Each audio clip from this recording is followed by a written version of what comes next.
तीन लोक चोरी भई, सबका सर्वस लीन। बिना मूड का चोरवा, परा न काहू चीन।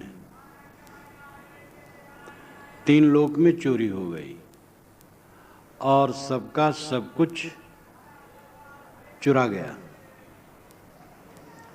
लेकिन चोर बिना मूड के है, तो बिना मूड के कोई कैसे पहचान सकता है?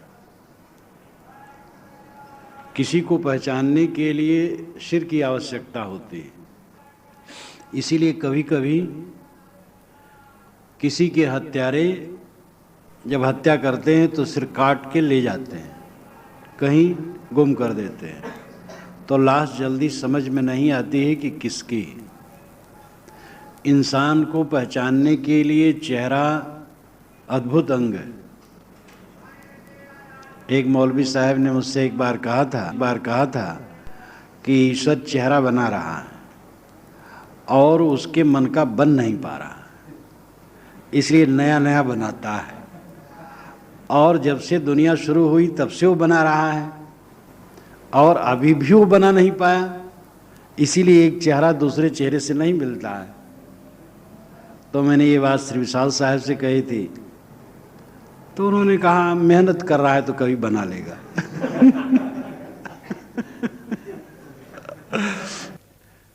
तो एक चेहरा दूसरे चेहरे से मिलता नहीं। और आवाज कितनी अद्भुत बात है। अरबों लोग हैं और एक की आवाज दूसरे से नहीं मिलती। ऐसी बात कोई आकर के कहीं से कहीं कहे तो लोग कहेंगे अरे यार ये कैसे हो सकता है। जब लाखों लोग हैं तो आवाज़ तो मिल ही जाएगी। लेकिन अब रात दिन हम अनुभव कर रहे हैं, एक की आवाज़ दूसरे से नहीं मिलती है, एक का चेहरा दूसरे से नहीं मिलता है। चेहरे से इंसान को पहचाना जाता है। साहब कहते वो चोर के सिर नहीं, तीन लोक चोरी भई। तीन लोक का मतलब है सत्ता की समग्रता। ये पूरी सत्ता मानो तीन लोक है। जहां हम रह रहे हैं वो बीच है, हम रह रहे हैं वो बीच है। आदमी जहां भी रहे वही बीच है, क्योंकि संसार की कोई सीमा नहीं है। देश अनंत है और काल अनंत है। अगर एक हवाई जहाज पर हम बैठे और उड़ें, अरबों जुग उड़ते रहें और एक सेकंड में अरबों किलोमीटर उड़ें और अरबों जुग उड़ते रहें, तो भी देश का अंत नहीं होगा और काल का भी अंत नहीं होगा। अनंत देश कालव्यापी विश्व मन में नहीं आ सकता है।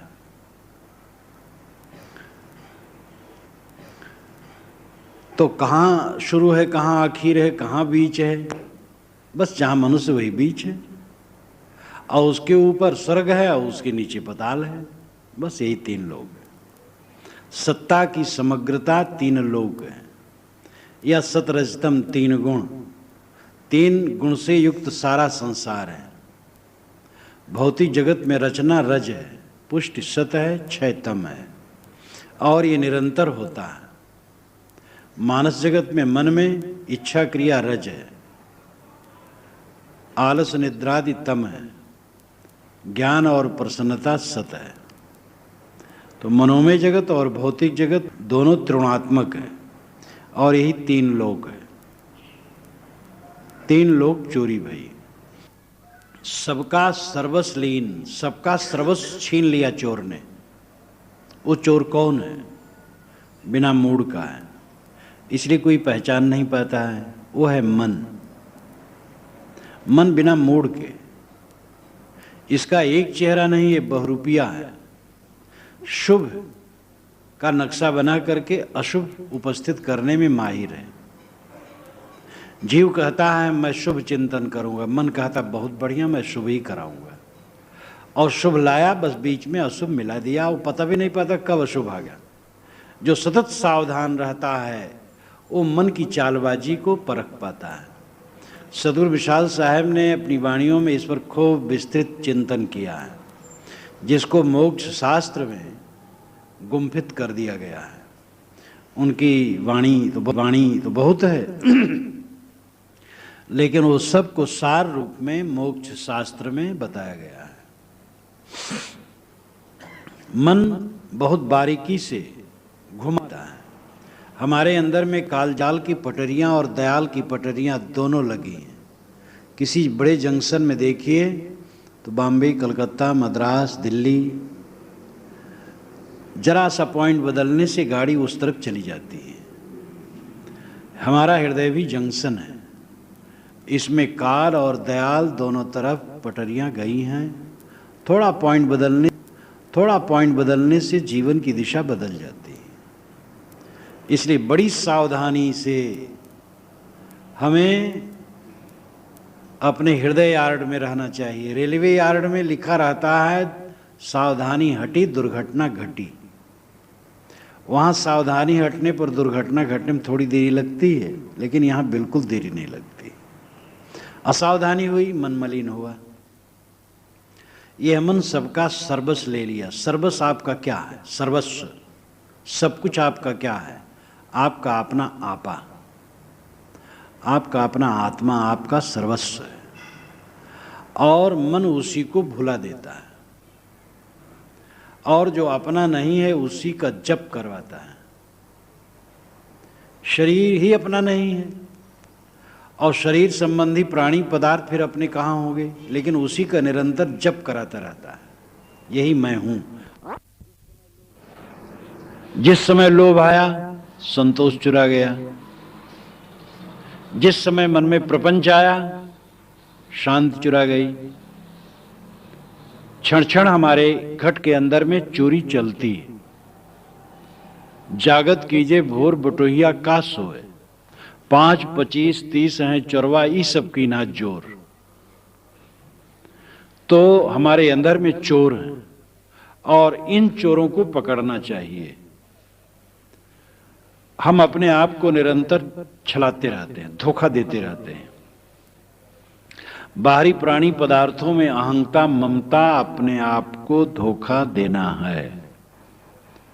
बाहरी प्राणी पदार्थों में हम अहंता ममता करते हैं, यही अपने आप को धोखा देना है। जो अपना नहीं है उसी को हम अपना मानते हैं। जो अपना है उसका हमें ख्याल भी नहीं है। मनुष्य का अपना आपा है, वही उसका है। चेतना ही उसका है, आत्मा ही उसका है, निज रूप ही उसका और कुछ नहीं। और दूसरे शब्दों में कहें परमात्मा ही उसका है, राम ही उसका है और कुछ नहीं है। वह राम, वह परमात्मा आपका आपा है और ये मन उसी को छीनता रहता है, उसी को चुराता रहता है, यानी उसकी स्मृति मिटाता रहता है। जो जानते ही नहीं है उनकी तो बात ही अलग है, उनको समझ ही नहीं है। जिनको समझ हो गई है और मन अगर भुलाता रहता है तो समझ न समझ के समान हो जाती है। इसलिए ज्ञान होने के बाद साधना में ठहरना जरूरी है। ज्ञान केवल काम नहीं करता है, ज्ञान का जीवन में प्रयोग साधना है। साधना नहीं अभ्यास, साधना नहीं तौलना, बैलेंस रखना, संतुलन रखना। जो अपने आप का बैलेंस रखता है, संतुलन रखता है, साधता है, वही अपने ज्ञान की दशा में टिक सकता है। ज्ञान की बात बुद्धि और शास्त्र से थोड़े समय में समझ में आ जाती है।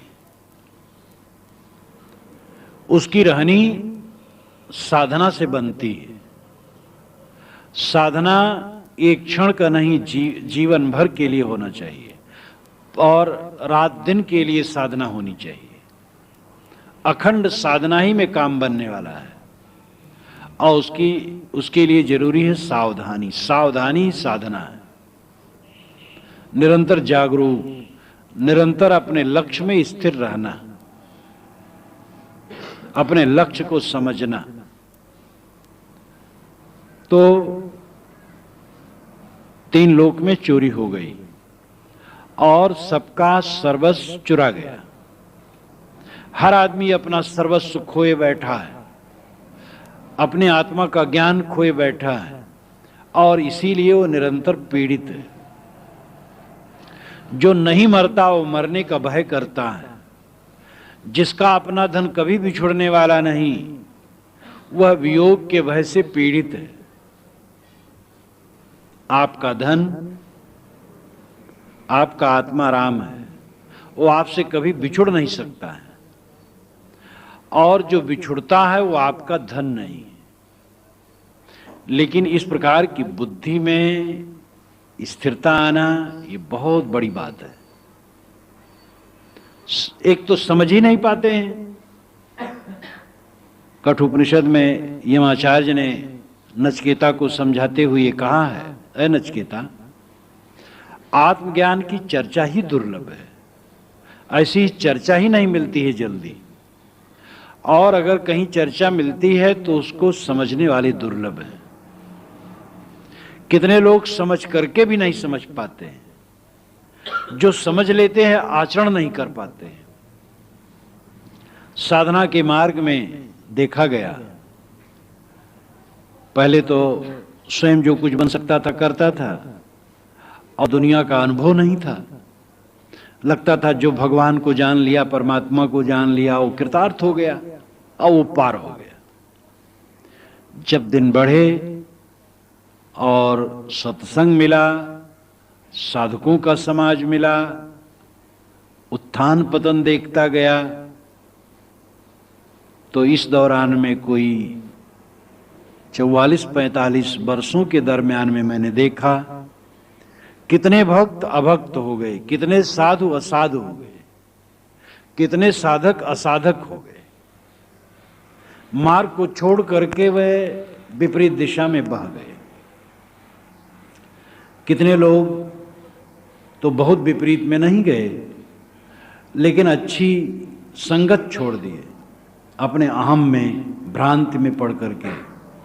अच्छी संगत में छोड़ देने से साधना उनकी रुक गई, प्रगति रुक गई, और कितने लोग तो विपरीत दिशा में बह गए। ये बड़ी बात है। अपने को सब समय कायदे में रखना ये बड़ी बात है। जान लेना बड़ी बात नहीं। पढ़ना, गुनना, चातुरी और वो बात सहल, काम दहन मन बस करन गगन चढ़न मुस्कल। मन को वश में करना ये बड़ी बात है, लेकिन बड़ी बात है तो इसलिए उसको नहीं करना चाहिए, ये भूल है। बड़ी बात ही तो करना चाहिए। सच्चा आनंद, सच्ची निर्भयता, सच्चा सुख उसी में है। मरना है जब अवश्य मोहब्बत करना झूठा। जब मरना ही है तो मोह किससे किया जाए। बात बहुत छोटी है, लेकिन कितने लोगों के मन में समाने वाली है, और समा जाए तो कितने समय तक टिकेगी। जो चाहेगा टिकेगी। तो सबका सर्वस्व छिन गया है। सब अकिंचन मुस्तो यथा लब्ध्वाप्चा बहुलाभान चिरम भुक्ता सुखान्यपि रिक्त हस्तश्च नगनश्च यासाम मुस्तो यथा। बहुत लाभ पाया जीवन में और चिरकाल तक इंद्रियों के भोगों को भोगा, लेकिन अंत में रिक्त हस्तश्च नग्नश्च, खाली हाथ नंगा बदन। उसी प्रकार जाना पड़ेगा जैसे मुसित आदमी, जिसका सब कुछ मूस लिया गया हो, चुरा लिया गया हो, छीन लिया गया हो, वंचित। एक आदमी रास्ते से जा रहा हो, उसकी सारी संपत्ति और वस्त्र तक छीन लिया गया हो और खदेड़ दिया गया हो, वही दशा मेरी होगी। सब कुछ छीन लिया जाएगा काल द्वारा और नंगे बदन खदेड़ दिया जाएगा। डडवग डोरिया तोरी लराइन जो कोटिन धन होई हो। कमर की करधनी तोड़ ली जाती है, चाहे करोड़ों की संपत्ति हो। कमर की करधनी, पहले लोग करधनी पहनते थे सोने के, हीरे के, चांदी के। तो जब मर जाते थे तो आदमी क्या करे, खोल लेता था और उसको कहाँ फेंक दे। छल्ला अगर हाथ में पहने आदमी उसको भी निकाल लेता है, अच्छे कपड़े उतार लेता है, फिर वो कफन में लपेट देता है। तो सबका सर्वस्व लीन, सबका सर्वस्व ये मन ने ले लिया और बिना मूड का चोर है। इसलिए परा न काहू चीन, कोई पहचान नहीं पाया। शुभ मार्ग में चला, लौट करके अशुभ में आ गया। वही एक मियाँ जी अफीमची थे, अफीम खाते थे, सौदा खरीदने चले घोड़ी लेकर और खूब अफीम खाए थे। तो बाजार में घूम घाम करके आए तो अपने दरवाजे पर कहे, या अल्लाह मियाँ, जैसे मेरा मकान तैसे ये भी मकान। वो तो समझे मैं बाजार में पहुंचा हूँ, ये तो याद नहीं कि घर पर आ गया हूँ। तो घोड़ी बांध दिए, कमरे में गए कि या अल्लाह मियाँ, जैसे मेरे घर का सामान तैसे यहाँ का भी सामान। तो मियाँ की पत्नी आई, देखी बिना सामान लाए घोड़ी बाहर बंधी है, तो समझ गई आज अफीम इन्होंने ज़्यादा खाया होगा, एक तमाचा मारा, कहा तुमने डुबा दिया घर। तो मियाँ जी घूम घुमा करके फिर वही अपनी खूंटे पर आ जाते हैं। हमारा मन घूम घुमा करके फिर वहीं आ जाता है, तो प्रगति नहीं होती। हमें आगे बढ़ना चाहिए, मन के क्षेत्र से ऊपर उठना चाहिए। भाई रे गैया एक बिरंच दियो है, गैया भार भार भो भारी, नौ नारी को पानी पिए तो है, तृषा तैयो न बुझाई। ये गैया का उपाख्यान बड़ा बढ़िया है, शायद 28वां शब्द है बीजक का। गैया यानी मनोवृत्ति। विधाता ने, कर्म विधान ने, प्रकृति ने मनुष्य को एक गैया दी है, मनोवृत्ति दी है। वो भार अभार भव मनुष्य को एक गैया दी है, मनोवृत्ति दी है। वो भार अभार भव भारी, वो भारी है, भारी भरकम है, महत्वपूर्ण है। जो उसको साध लेता है उसके लिए आभार है, हल्की है, पाता उसके लिए भार है, बोझा है। रात दिन वो चित्तवृत्त जीव को जलाती रहती है। तो ये मन बिना मूड का है, पहचान लोग नहीं पाते हैं और मन के चक्कर में पड़ जाते। जानत जीव के हम करत, इच्छा देत भ्रमाए। जीव को इच्छा भटकाती रहती है। चक्की चलती देख के मेरे नयन आया रोए, दोई पाट भीतर आए के साबुत गया न कोय। ये साखी बहुत प्रसिद्ध है। साहब कहते चक्की चलती देख करके मेरे नेत्रों में रवाई आ गई, दो पाट के भीतर में आकर के कोई साबुत नहीं गया। ये दो पाट क्या हो सकता है? द्रव्य और गति, जन्म और मरण, मोटी माया और झिनी माया, शुभ और अशुभ, इस प्रकार के और भी गिनाए जा सकते हैं। जहां पर लाक्षणिक है वहां पर बिल्कुल यही शब्द यही होना चाहिए, कहना मुश्किल है, लेकिन उसके लक्षण के अनुसार होना चाहिए। वह जो जीव को पीसता है वो चक्की है, जो जीव को दुख देता वो चक्की है। और वो हमारा राग द्वेष है, हमारे चित्त का राग द्वेष है। राग और द्वेष की दो चक्की के बीच में हम पिस रहे हैं। राग मोह है और द्वेष घृणा है। राग को छोड़ करके द्वेष का अपना स्वतंत्र स्थान नहीं है। राग न हो तो जीवन में द्वेष न हो। सारे बंधन राग और द्वेष के अंदर में आ जाते हैं। जहां ममता नहीं है वहां विषमता नहीं, वहां समता है। जहां मोह नहीं वहां बैर नहीं है, जहां राग नहीं वहां द्वेष नहीं है। राग और द्वेष की दो पार्ट की चक्की में सब जीव पिस रहे हैं। द्रव्य और गति की चक्की में सब जीव पिस रहे हैं। जहां तक द्रव्य है वहां तक गति है, जहां तक गति है वहां तक द्रव्य है। हम भयभीत हैं ये छूट न जाए, लेकिन सब कुछ द्रव्य गतिमय है, छूटना तो पक्का ही है।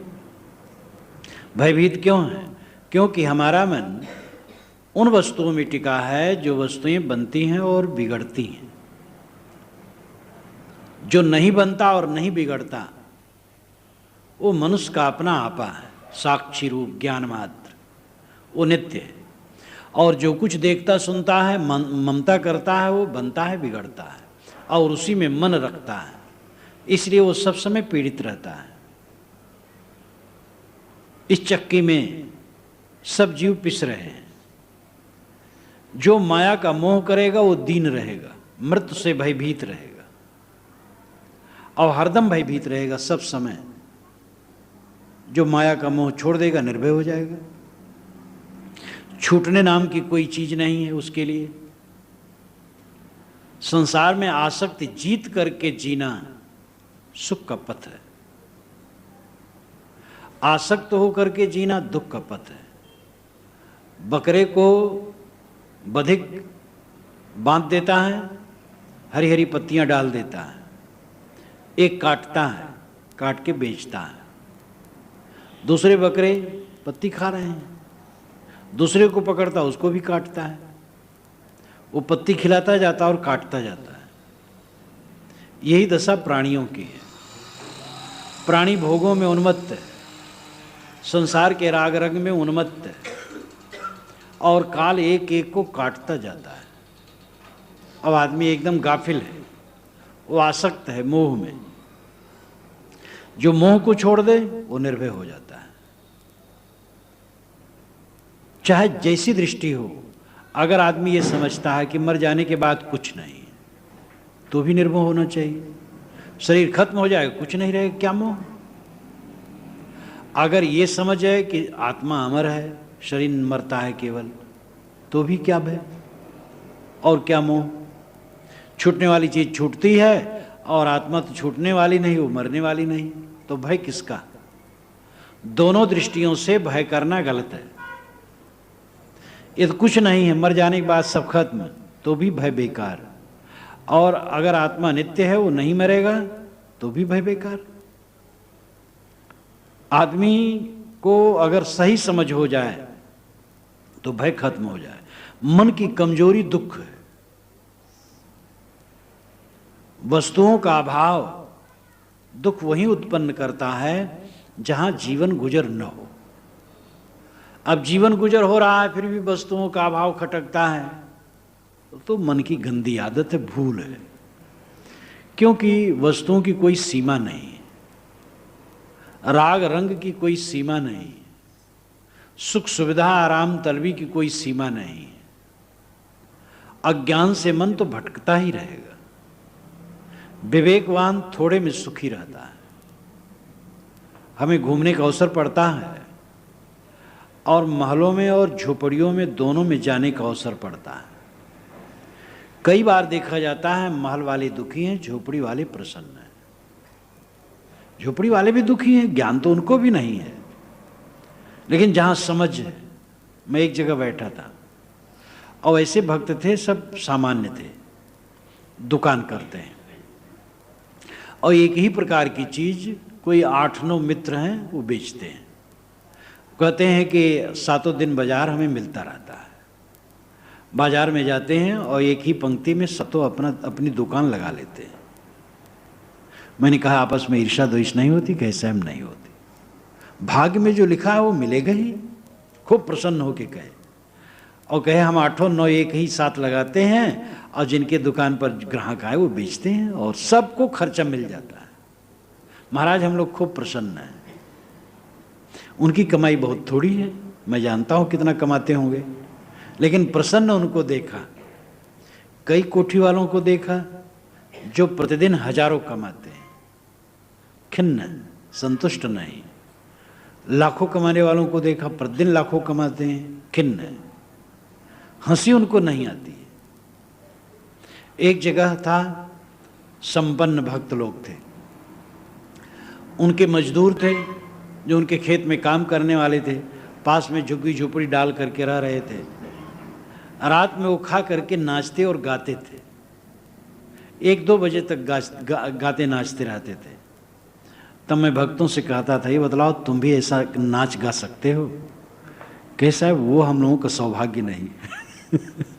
वो भक्त लोग सब धनी थे, उनके मजदूर थे, मजदूर नाचते थे। एक दिन मजदूर आ गए सत्संग में, तो मैंने देखा, तो सब देखा, छरहरे बदन। मैंने कहा आओ बैठ जाओ। वो डरते थे, मैं कहा डरो मत इन लोगों को, आओ बैठो।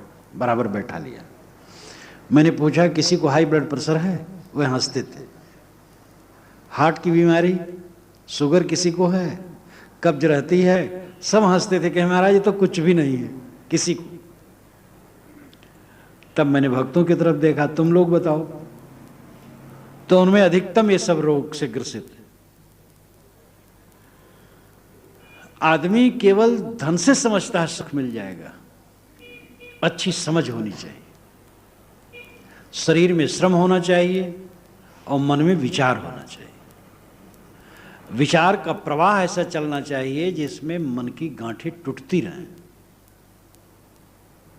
रोटी मिल जाए, कपड़ा मिल जाए, निवास स्थान मिल जाए, बस काम भर का काफी है। सदैव मन प्रसन्न रखना चाहिए और ये समझना चाहिए कि हम एक परदेश में बैठे, यहां सब मित्र हैं, मिल गए हैं थोड़े समय के लिए और मिलजुल रहे हैं, सब छूट जाएंगे। ये जागरूकता हर समय रहे, हमें शोक नहीं होगा, हम पीड़ित नहीं होंगे, हम कायर नहीं होंगे। लेकिन हम समझते हैं कि ये सब मेरे हैं और वैसे रहेंगे। संसार की क्षणभंगुरता और परिवर्तनशीलता को कौन रोक सकता है? मनुष्यों का मन अपनी अपनी कुंडली में फंसा है। किसी के मन पर अवलंबित होना घोर अज्ञान है। चाहे वो अपना प्यारा से प्यारा कहलाता हो, उसके मन पर अवलंबित न हो, उसके लिए करुणा रखे, स्नेह रखे, सद्भाव रखे, लेकिन उससे अपने लिए ख्वाहिश न रखे, न पुत्र पर, न शिष्य पर, न भाई पर, न किसी पर अवलंबित होकर के अपने मन को कहीं बेचे ना। दूसरे जो बन सके सेवा कर दे, किसी से कोई कामना न रखे। जो जितना निष्काम होगा उतना सुखी होगा, और जो अपने मन को अवलंबित करेगा किसी पर, उसको चांटे पर चांटे मिलेंगे। ये पक्की बात है। प्रिय से प्रिय लोगों का मन बदलता है, प्रिय से प्रिय वस्तुएं बदलती हैं।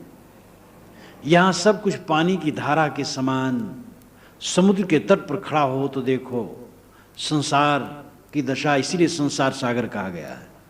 एकदम उत्ताल तरंगे, 10-10 फीट ऊंचा, मालूम होता है जैसे दीवार बन गई पानी का, लेकिन फिर वो पच जाती है दीवार, और हा हा हा हरदम समुद्र में होता रहता है। ये सारा संसार इसी प्रकार है। यहाँ सब कुछ हर समय परिवर्तनशील है, इसलिए अपने मन को कहीं बेचना नहीं चाहिए। जो अपने मन को कहीं नहीं बेचता है, कहीं रागवान नहीं बनाता है, कहीं ममता नहीं करता है, उसका चित्त छुटा हुआ, खुला हुआ, मुक्त होता है और वही सच्चे अर्थ में सुखी होता है। हमें कायर नहीं होना चाहिए। जिनके लड़के बच्चे नहीं हो तो और कायर हो जाते हैं, बच्चा नहीं है कौन सेवा करेगा, बेकार की बात। सेवा कौन करेगा? जोलो कर डोले पग चाले तोलो आस न कीजे, कहें कबीर जी चलत नदी से ताश बचन का लीजिए। जब तक हाथ पैर चलते हैं किसी की आशा मत करो। जिसको साथ चलते नहीं देखा उसको वचन मात्र से क्या मोह। कोई किसी के साथ जब नहीं है काहि मान संताप, कोई नहीं जब आपना काहि मान संताप। ये विशाल साहब की वाणी है। तो हमारा मन जो अवलंबित होता, आसक्त होता है, पकड़ता है, पानी के बुलबुले को पकड़ पकड़ करके हम तैरना चाहें तो डूबना है। इस संसार के सारे प्राणी पदार्थ पानी की बुलबुले की तरह है और हमें अपने आप को इन सब से ऊपर उठा के रखना चाहिए। और जो बन सके दूसरे के लिए शुद्ध स्नेह, सद्भाव, जहाँ तक अपनी जिम्मेदारी उसके लिए कर्तव्य, जहाँ नहीं भी जिम्मेदारी है जो बन सके सेवा, वो कर देना ठीक है। लेकिन किसी से अपने लिए चाहना ये फांसी है, अपने को फांसी पर लटकाना है। कहीं मोह में मूढ़ हो जाना, अपने को फांसी पर लटकाना है।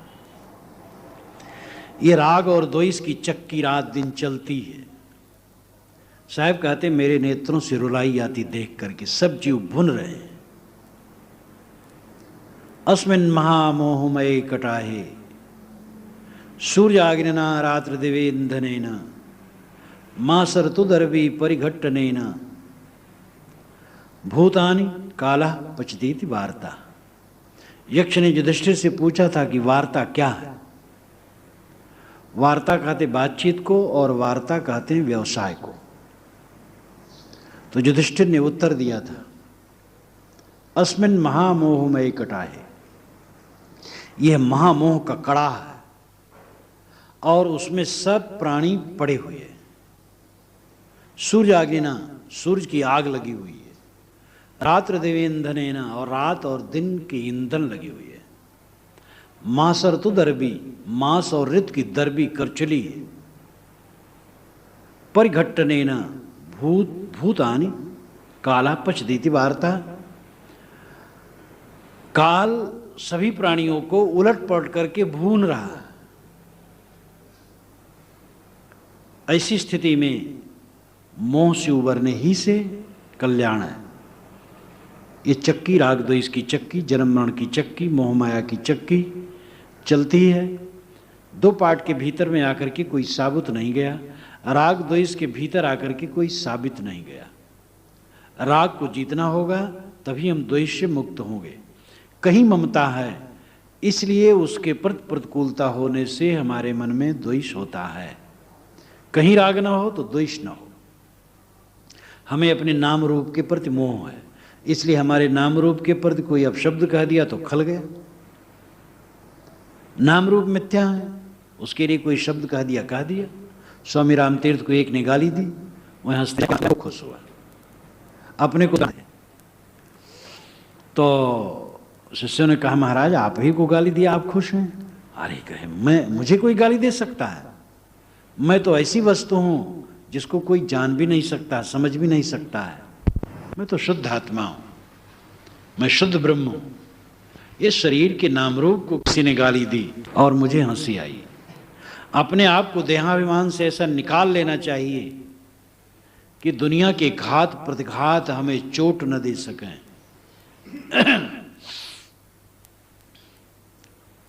अड़ोरणीयाम महतो महीयान आत्मस जंतुर निहतो गुहायाम तमक्रतु पश्यत वीत शोको धातु प्रसादान महिमान महात्मना। आत्मा के साक्षात्कार के लिए पूछा गया कि कैसे होता है, तो ये पूरे मंत्र का अर्थ तो मैं नहीं कर रहा हूं। इतना तमक्रतु पश्यत वीत शोको, तम उसको, वह अकृत जब हो जाता है और वीत शोक हो जाता है, तब आत्म साक्षात्कार करता है। अकृत और वीत शोक ये दो बातें। अकृत होना यानी कर्म प्रपंच छोड़ देना, दुनिया गोरख धंधा छोड़ देना, कर्म छोड़ देना। अब कर्म को कोई कैसे छोड़ देगा? कर्म तो जीवन के साथ है। कर्म को घटाना, प्रपंच से हटना, संक्षिप्त करना कर्म, और साधना में भी लगना। रात दिन कर्म में न लगे रहना। जीवन के लिए कर्म है और आत्म कल्याण के लिए धर्म है। तो रात दिन कर्म में पिसते न रहना, समय निकालना साधना के लिए भी। और वीत शोक होना, दुनिया के हान लाभ में पचते न रहना। जो अपने मन को दुनिया के चीजों में लगाए रहेगा वो कभी हर शोक से मुक्त नहीं होगा। नित खुली और प्राणी पदार्थों की याद तो कोई अनुकूल। जो अपने मन को दुनिया के चीजों में लगाए रहेगा वो कभी हर शोक से मुक्त नहीं होगा। नित खुली और प्राणी पदार्थों की याद तो कोई अनुकूल है, कोई प्रतिकूल है, बस इसी में बुनता रहेगा। प्राणी पदार्थों की याद मत करें, आत्मा का अनुचिंतन करें। मैं सबसे निर्लेप शुद्ध बुद्ध ज्ञान स्वरूप हूं, ये सारा संसार मेरे में नहीं है, इस प्रकार विचार करना चाहिए। तो प्राणी पदार्थों को जपते जपते जिंदगी बिताना बढ़िया जिंदगी नहीं। ये राग द्वेष के दो पाठ के भीतर में आकर के कोई साबुत नहीं गया।